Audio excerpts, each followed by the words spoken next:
ओम ब्रह्मा मुरारी त्रिपुरांतरकारी भानु शशि भूमि सुधो बुधश्च गुरुश्च शुक्र शनि राहु केतव सर्वे ग्रह शांतिकरा भवन्तु।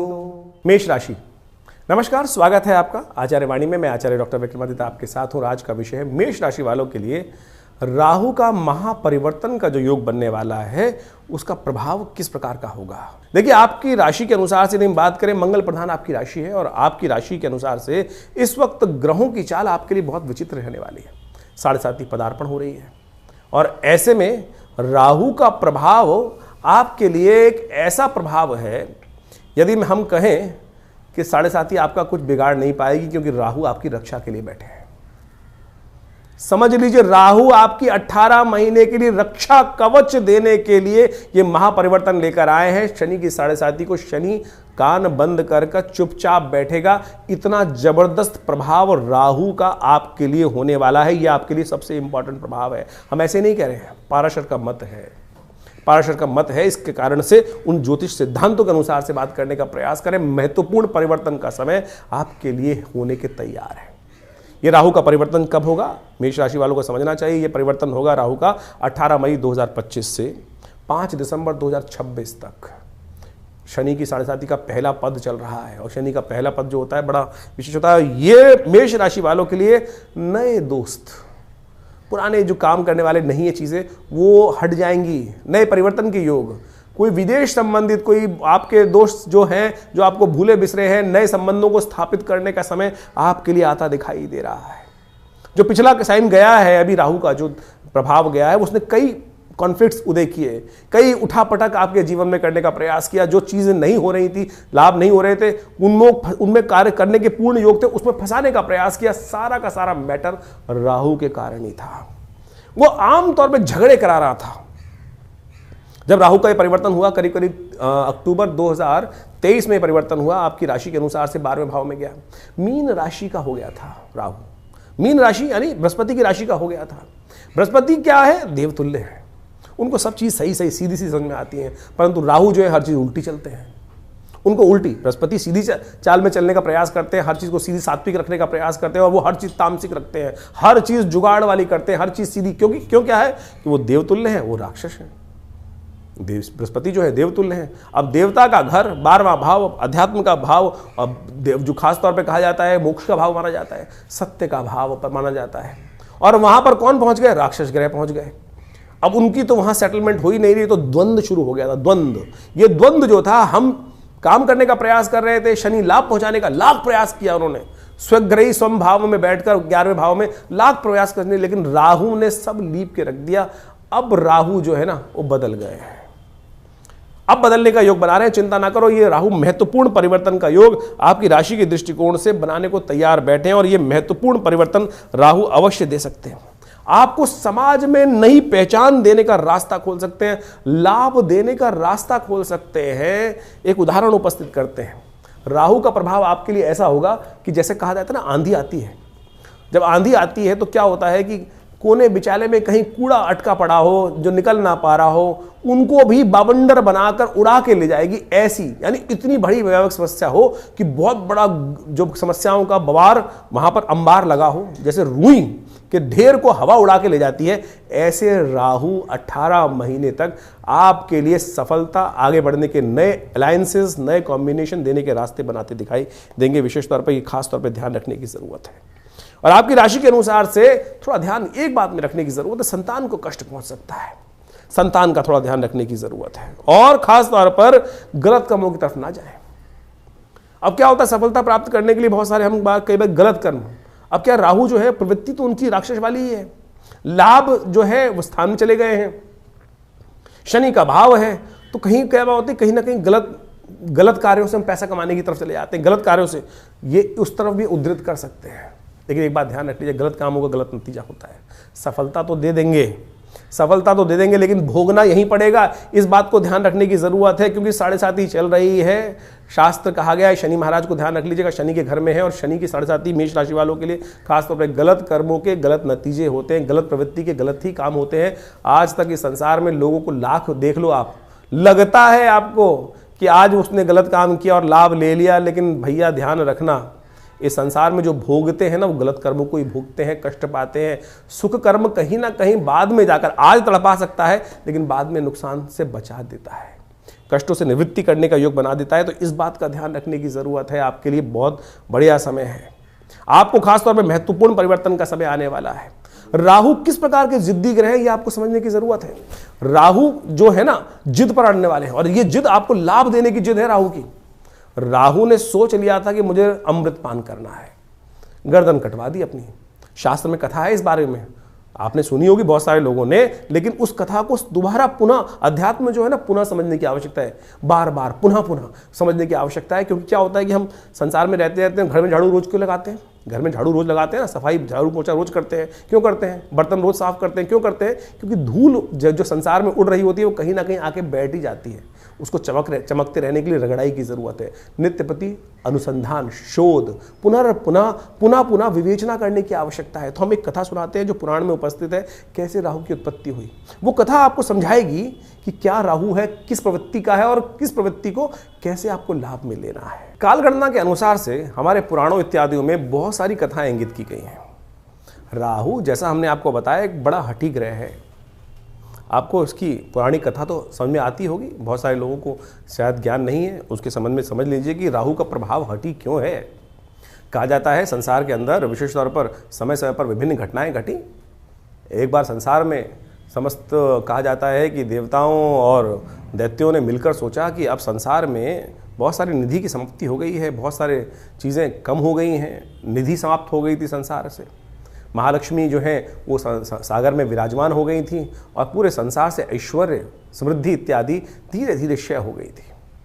तो कहा जाता है कि आवश्यकता आविष्कार की जननी है। जिस प्रकार से तो देवताओं ने और दैत्यों ने मिलकर कुछ विचार किया, क्यों ना शोध किया जाए, मंथन किया जाए। तो उन्होंने सागर मंथन करने के लिए सुंदर व्यवस्था बनाई। जब सागर मंथन किया, उसमें से विभिन्न विभिन्न रत्न, 14 रत्न जिनके बारे में कहा जाता है, वो उपस्थित हुए।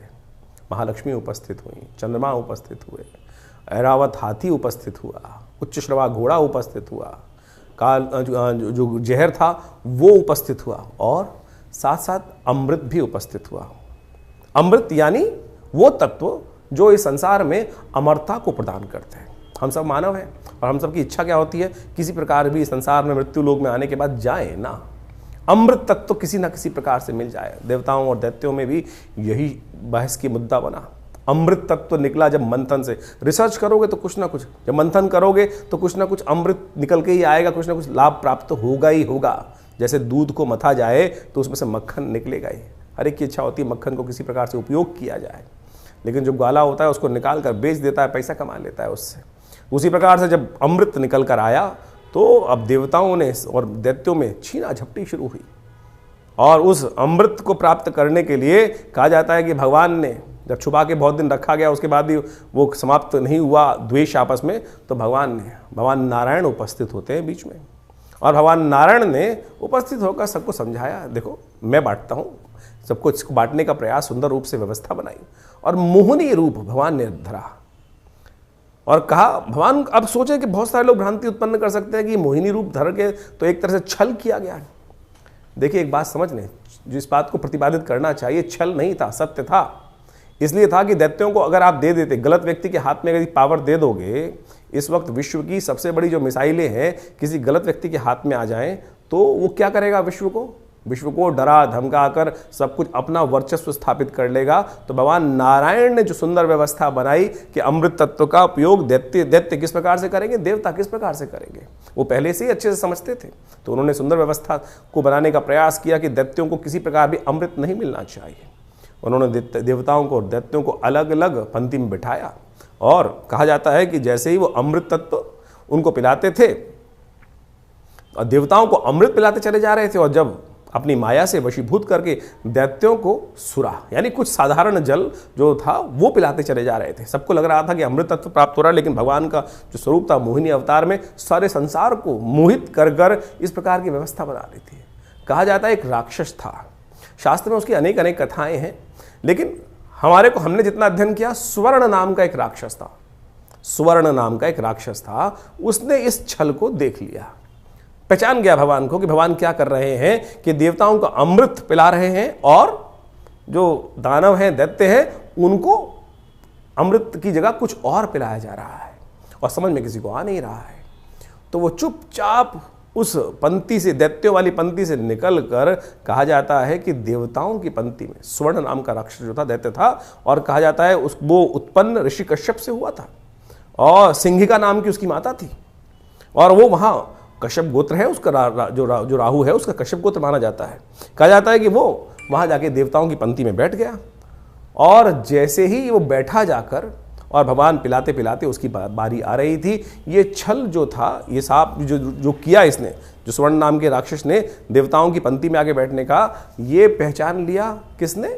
सूर्य ने और चंद्रमा ने। सूर्य और चंद्रमा ने ये सूचना देवराज इंद्र को दी और देवराज इंद्र ने ये सूचना जैसे ही भगवान को दी कि भगवान आप जिसको अमृत पिलाने जा रहे हैं वो देवता नहीं, राक्षस है, दानव है, स्वर्ण नाम का राक्षस है। तो भगवान ने जैसे ही पान करवा रहे थे भगवान उस देवता स्वरूप में बैठे हुए उस राक्षस को, स्वर्ण को, तो उसने जैसे ही पान किया तो भगवान ने जैसे ही उसको मुंह में जा चुका था उसके अमृत जो था, भगवान ने चक्रधारी भगवान ने चक्र चलाकर उसकी गर्दन काट दी। जो मुख था वो राहु बन गया और जो अधोभाग था वो केतु के रूप में उपस्थित हो गया। तो समझे ये स्वभाव कैसा है।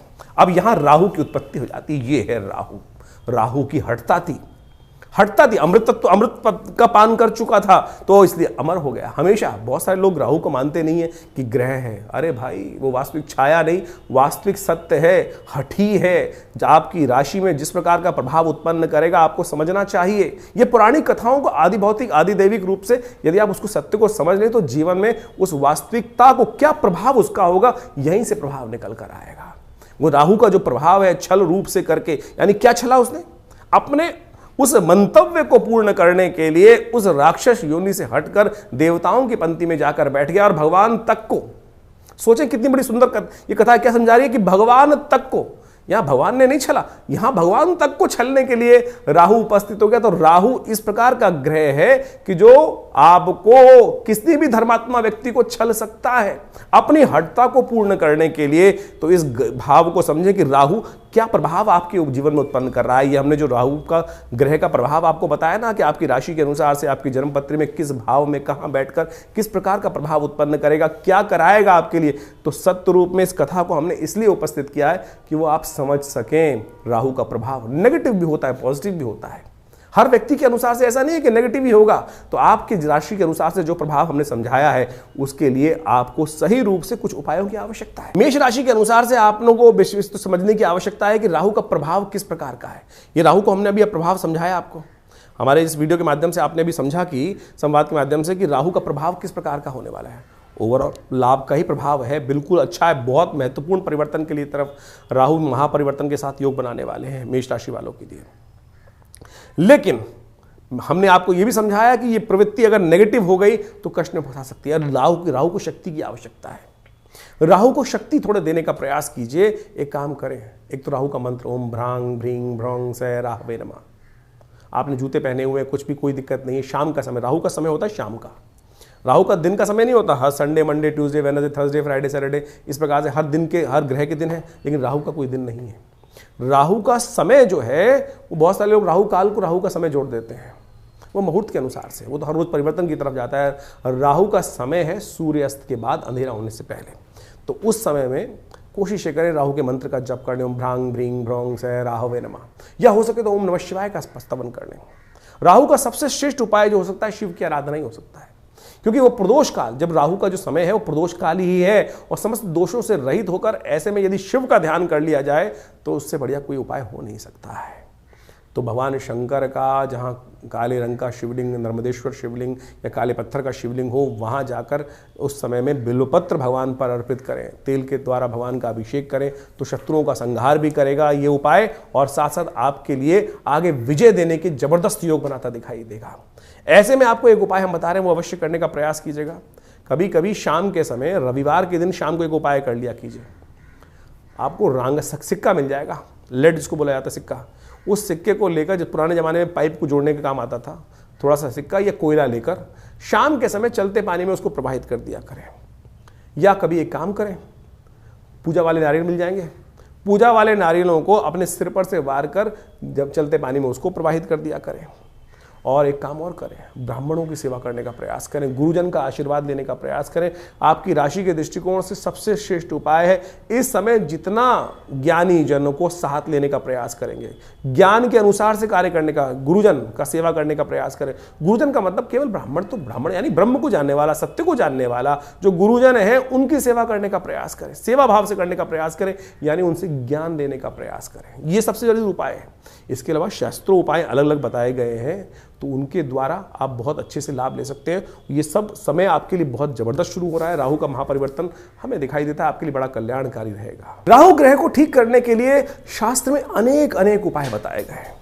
राहु ब्रह्मकारक ग्रह है, राहु वास्तव में मिथ्यात्मक ग्रह है, राहु बड़ा महत्वाकांक्षी है, और इन सब का प्रभाव राहु पर जब पड़ता है तो उसके लिए ठीक करने के लिए देखिए, सकल पदार्थ हैं जगमाही, कर्महीन पुरुष पावत नाही। ये तुलसी बाबा ने बहुत सोच समझ के एक बात लाइन लिखी है।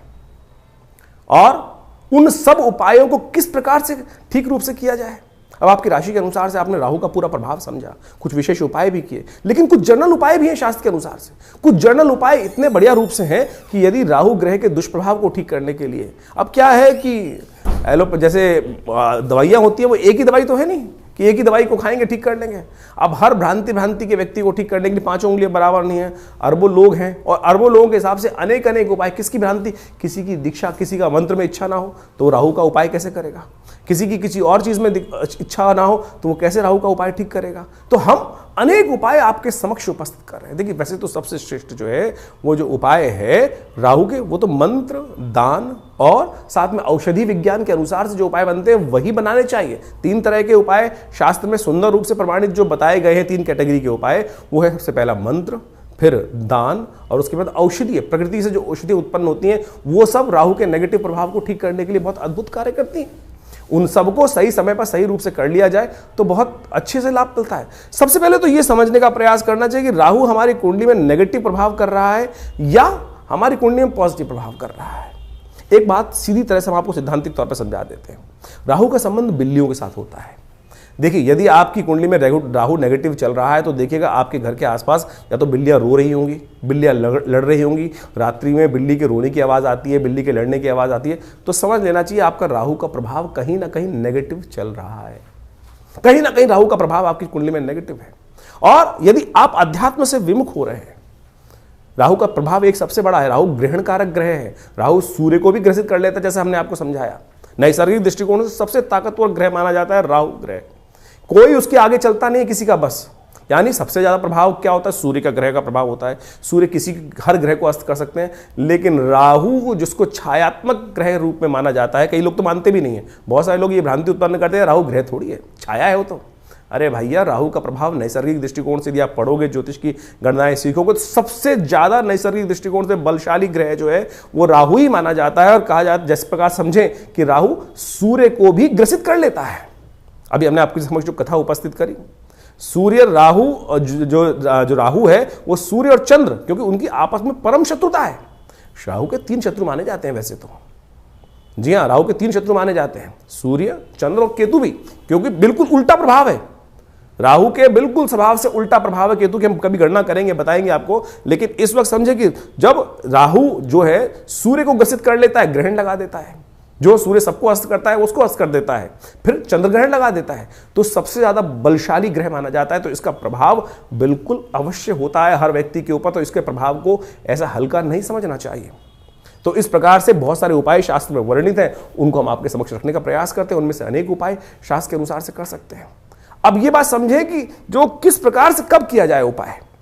देखिए, हर ग्रह का समय है, हर ग्रह की एक दिन माना जाता है। जैसे सूर्य का सूर्यवार संडे है, सूर्य रविवार उसको बोला जाता है, चंद्रमा का सोमवार है, मंगल का मंगलवार है। इसी प्रकार से अब राहु और केतु का कोई ग्रह तो है नहीं, कोई समय तो है, कोई दिन तो है नहीं, लेकिन राहु का जो समय है वो है प्रदोष काल, सायंकाल। जो प्रदोष काल है, सूर्य अस्त जब हो जाते हैं, अंधेरा नहीं होता है, जो वो करीब करीब 2 घड़ी का आसपास का समय, 45 मिनट के आसपास का समय, वो राहु का वास्तविक समय माना जाता है, जिसको पक्की शाम बोला जाता है। तो ऐसा समय जो है वही प्रदोष काल है। इसलिए संबंध किससे निकला? शिव के साथ संबंध निकला। प्रदोष काल जो है सबसे श्रेष्ठ माना जाता है शिव के लिए, समस्त दोषों से रहित काल माना जाता है। और ऐसे में शिव के की आराधना, समस्त प्रकार के दोष जो है ना, ग्रहों के प्रभाव जो है वो त्रिपुरारी हर सकते हैं। तुलसी बाबा ने कहा है ना कि जो त्रिपुरारी हैं वही हमारे जो जीवन को शुभ कर सकते हैं, समस्त दोषों को हर सकते हैं। त्रिपुरारी भगवान शंकर जो हैं वही समस्त दोषों को हर सकते हैं। तो भगवान शंकर की समस्त प्रकार की आराधनाएं जो हैं वो राहु के नेगेटिव प्रभाव को दूर करती हैं। तो शाम के समय भगवान शिव का सुंदर रूप से अभिषेक करना, दूध से करना, जल से करना, घी से करना, शहद से करना, ओम नमः शिवाय का जप करना, बेलपत्र अर्पित करना, रुद्राभिषेक करना। उपयुक्त ब्राह्मणों के द्वारा जब राहु का नेगेटिव प्रभाव चल रहा हो तो क्या कर लें? सबसे पहले रुद्राभिषेक कर लें भगवान का। ये बड़े सुंदर रूप से कार्य कर सकता है। और साथ साथ क्या करें? ओम भ्रांग भ्रींग भ्रौंग, जैसा हमने आपको बताया अभी कुछ देर पहले, ओम भ्रांग भ्रींग भ्रौंग से राहवे नमः, ये राहु का बहुत अच्छा मंत्र है, इसका जप कर लिया कीजिए। एक और राहु का उपाय प्रभाव बताएं। राहु का मंत्र जप जो करें रुद्राक्ष की माला से कर सकते हैं, वो कोई दिक्कत नहीं है, लेकिन बड़े शुद्ध रूप से करें। बड़ा सीधा साधा मंत्र है, ओम भ्रांग भ्रींग भ्रौंग से राहवे नमः। एक काम और कर सकते हैं, जो पूजा वाले नारियल होते हैं ना, जब राहु का नेगेटिव प्रभाव किसी प्रकार भी ठीक ना हो रहा हो तो एक काले कपड़े में शनिवार के दिन रात्रि के समय शाम को जब सोए तो अपने सिराने 4 पूजा वाले नारियल काले कपड़े में लपेट के रख लें और सुबह किसी चलते पानी में उसको प्रवाहित कर दिया करें। ये राहु का बहुत अच्छा नेगेटिव प्रभाव को दूर करने के लिए अद्भुत उपाय है। और साथ साथ एक उपाय और हम बताने का प्रयास करें। मां दुर्गा की सुंदर आराधना भी राहु के नेगेटिव प्रभाव को ठीक करती है। एक बात और समझ लें, किसी प्रकार का तामसिक आहार, किसी प्रकार का गलत भावों में जाना, ये राहु के नेगेटिव प्रभाव को और बढ़ा देगा।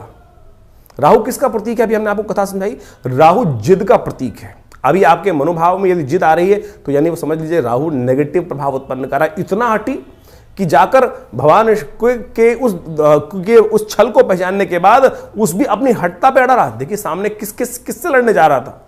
एक साधारण राक्षस भगवान नारायण से लड़ने के लिए उपस्थित हो गया और उनके विमुख जाकर यानी अपनी हटता, अपने मंतव्य को पूर्ण करने के लिए इतना हटी राहु ग्रह है कि जाकर वहां बैठ जाता है। उसको पता था मेरा क्षय होना निश्चित है, लेकिन फिर भी दाव खेल जाता है। तो ऐसा हटी राहु ग्रह, उसको ठीक करने के लिए गोमेद रत्न बड़ा अच्छा है। 8 रत्ती का गोमेद आप धारण कर सकते हैं, लेकिन शुद्ध रूप से मिल जाए तो। आज की तारीख में तो रत्नों का ऐसा हिसाब किताब हो गया है कि वो लैब में बनाकर लोग बेच देते हैं, फिर वो कल्चर्ड है तो क्या उत्पन्न करेंगे। इसके साथ साथ आप राहु का जो प्रभाव है वो भी उसको ठीक करने के लिए कार्य कर सकते हैं। आप एक काम कर सकते हैं, कोयला लेकर यदि शाम के समय चलते पानी में उसको प्रवाहित कर दीजिए। कभी कभी ये उपाय कर लिया कीजिए। मूली का दान करना भी राहु के लिए बड़ा अच्छा उपाय माना जाता है। एक उपाय और बताया आपको हम, बड़ा सुंदर उपाय है। देखिए राहु जो प्रभाव है ना, वो भ्रम का प्रभाव है। भ्रम छाया कारक ग्रह है। राहु के उपाय को, राहु के नेगेटिव प्रभाव को ठीक करने के लिए काम कर सकते हैं आप नित्य प्रति। देखिए हमने जैसे कहा कि औषधि जो विज्ञान है वो बड़ा सुंदर है। अपने घर में गूगल की धूम्र उपस्थित किया करें। शाम के समय अवश्य काम करें कि एक कोयले का जो या लकड़ी का बना लीजिए कोयला, उसके अंदर हवन इत्यादि की सामग्री डालकर उस जो लकड़ी का कंडा है उसको रख लीजिए। या गोबर का जो विशेष तौर पर जो उपला बनाया जाता है उसमें आग लगाने के बाद उसके ऊपर थोड़ी सी गूगल अष्टगंध के अंदर आती है गूगल, एक पेड़ का गोंद होता है गूगल के पेड़ का, उसको डाल दिया जाए। ये बड़ा सुंदर प्रभाव है। राहु के नेगेटिव प्रभाव को धूम्र उपस्थित कर आप राहु के नेगेटिव प्रभाव को ठीक कर सकते हैं। राहु के विभिन्न कोण हैं। जो नैऋत्य कोण माना जाता है वो राहु का कोण माना जाता है। उस कोण को, घर को साफ रखने का प्रयास करें। गंदगी ना रखें उस कोण को। उस राहु जब नेगेटिव हो रहा होता है समझ लीजिए उस कोण में घर में नेगेटिव आनी शुरू हो जाती है। उस कोण में कम से कम जूते ना रखें। नैऋत्य कोण में जूते ना रखने का प्रयास करें, गंदा ना रखने का प्रयास करें। और तो और समझे, राहु का नेगेटिव प्रभाव जब हो रहा हो, घर के दरवाजे जो है वो क्या होता है, आवाज करने लगते हैं।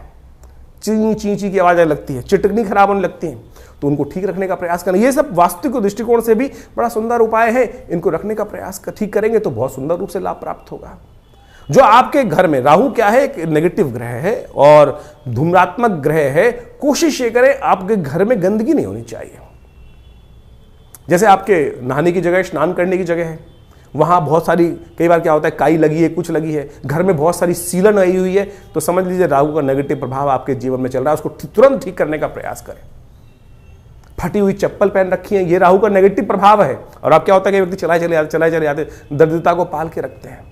तो ऐसे में उनको ठीक करने का आपको प्रयास कर लेना चाहिए। यदि इन सब चीज़ों को हमने जो उपाय बताए उनको आप कर लें। राहु का यंत्र अपने आप में बहुत ज़बरदस्त चीज़ है।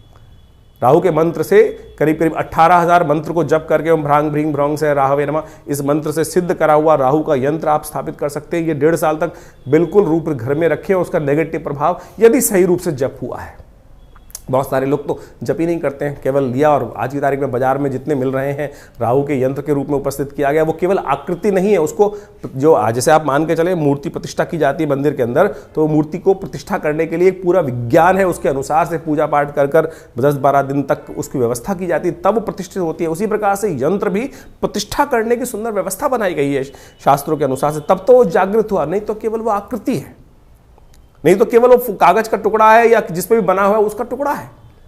यदि सिद्ध राहु के यंत्र को स्थापित कर आप चांदी के पत्रे पर लगा रहे अपने घर के द्वार पर लगवा दें तो राहु के नेगेटिव प्रभाव को ठीक करने के लिए बहुत सुंदर रूप से कष्ट का निवारण करने का योग बन जाता है। तो ये छोटे छोटे उपाय हम आपको बताने का प्रयास कर रहे हैं। एक काम और कर सकते हैं आप, तांबे के लोटे में जल रखकर रात्रि में रखिए और सुबह सुबह उसको किसी कटीले वृक्ष में डाल दिया करें। ये राहु के नेगेटिव प्रभाव को दूर करने के लिए सबसे अच्छा उपाय माना जाता है। वट वृक्ष का संबंध राहु के साथ भी माना जाता है। वृक्षारोपण, किसी देवस्थल पर जाकर आपके द्वारा कोई वट वृक्ष लगाएं और घर के नैऋत्य कोण की तरफ लगाने का प्रयास करें। घर के नैऋत्य कोण की तरफ यदि आप कोई ऐसा बड़ा विशाल वृक्ष लगाकर दूर, घर से दूर, पार्क इत्यादि में नैऋत्य कोण की तरफ चलते हुए लगाएं और उसको नित्य प्रति पोषित करें, तो ये राहु के नेगेटिव प्रभाव को ठीक करने के लिए बहुत अच्छा उपाय कर सकता है। सीधे साधे उपाय जो हमने आपके समक्ष उपस्थित किए हैं, ये करेंगे तो बहुत अच्छा रहेगा। सबसे बढ़िया श्रेष्ठ उपाय भगवान शिव की आराधना, तिलोदक, तिल के जल से तिल मिलाकर उसके द्वारा भगवान का सुंदर अभिषेक, भस्म के द्वारा भगवान का अभिषेक करना, ये समस्त चीज़ों से राहु का नेगेटिव प्रभाव, देखिए इतने उपाय हमने आपको बताए, इनको समझ लीजिए, करेंगे तो बहुत सुंदर रूप से आपके नेगेटिव प्रभाव को ठीक करने के लिए राहु अद्भुत रूप से आपकी सहायता ही करेंगे, लाभ ही देंगे। तो ये आपने राहु का जो प्रभाव है आपकी राशि के अनुसार से समझा, लेकिन जन्मपत्री तो है, पूरे बहुत सारे ग्रहों का योगा योग का प्रभाव है, वो उसको समझना चाहिए। लेकिन एक स्पेसिफिकली ग्रह भी परिवर्तन कर जीवन में वारे न्यारे कर सकता है, इस बात को हमको समझना चाहिए। जन्मपत्री जो है बहुत ही वृहद वर्णन है ज्योतिष का, और उनमें अनेक योग आपकी जन्मपत्री में बने होते हैं, और जिनको विभिन्न शास्त्रों में पाराशर, जैमिन इत्यादि विभिन्न ऋषियों ने, विभिन्न संतों ने समय समय पर ज्योतिष के जो प्रकांड पंडित थे उन्होंने उपस्थित किया है। और उन सब ग्रहों की स्थिति को समझकर, यदि उन ग्रहों की स्थिति को समझें और उनका प्रभाव समझें और उसका प्रभाव हमारे पर किस प्रकार का होने वाला है, हम जिस वक्त जन्म लिए हैं, हमारे जन्मपत्री में जो ग्रहों का प्रभाव है वो किस प्रकार का है, यदि उसको सही समय पर समझ लिया जाए तो आने वाले समय को सही से समझकर जीवन के बहुत सारे कष्टों को दूर कर सकते हैं। कई बार क्या होता है कि जब भाग्य में बहुत कुछ कष्ट लिखा होता है तो हम सही जगह पहुंच नहीं पाते हैं। इसलिए भाग्य को, ज्योतिष विज्ञान जो है, ज्योतिष को विज्ञान कहा जाता है, ज्योतिष को शास्त्रों में जो विज्ञान की बात की गई है, देखिए सोचें कि आज नासा की जो गणनाएं हैं वही हमारे ज्योतिष शास्त्र की गणनाओं को बिल्कुल मैच करती हैं। चाहे वो ग्रहण का प्रभाव हो, चाहे वो ग्रहों की दूरी हो, चाहे वो ग्रहों की गति हो, चाहे वो ग्रहों का जिस प्रकार से अस्त होना, दिखाई देना, किस प्रकार का योगा योग बनना है, कब, आज नहीं 100 साल बाद का भी गणना ज्योतिष शास्त्र के अनुसार से बताई जा सकती है, और वो बिल्कुल एग्जैक्टली मॉडर्न एस्ट्रोनॉमी के पॉइंट ऑफ व्यू से बिल्कुल एग्जैक्ट बैठती हैं। तो आप इस बात को सत्य रूप में समझ लें कि ज्योतिष के प्रकांड पंडित जिन्होंने इस संपूर्ण ज्योतिष विज्ञान की संरचना अनादिकाल से करी, अनादिकाल से, कोई इसको गणना की जाए कि 100 साल, 500 साल पहले, 1000 साल पहले या 2000 साल पहले, नहीं, अनादिकाल से भारत के अंदर वेद विज्ञान के अनुसार से जो सृष्टि संवत लिखा गया वो करोड़ों में है, और उसके अनुसार समझ सकते हैं कि हमारी काल गणना बिल्कुल एग्जैक्ट कहाँ से रही। हम विकसित थे, विकसितता की तरफ चलते चले जा रहे हैं, और ज्योतिष की महत्ता इसी बात से प्रपूरित हो जाती है कि ज्योतिष की जो गणनाएं हैं वो बिल्कुल आज मॉडर्न साइंस के अनुसार से एग्जैक्ट बैठती हैं।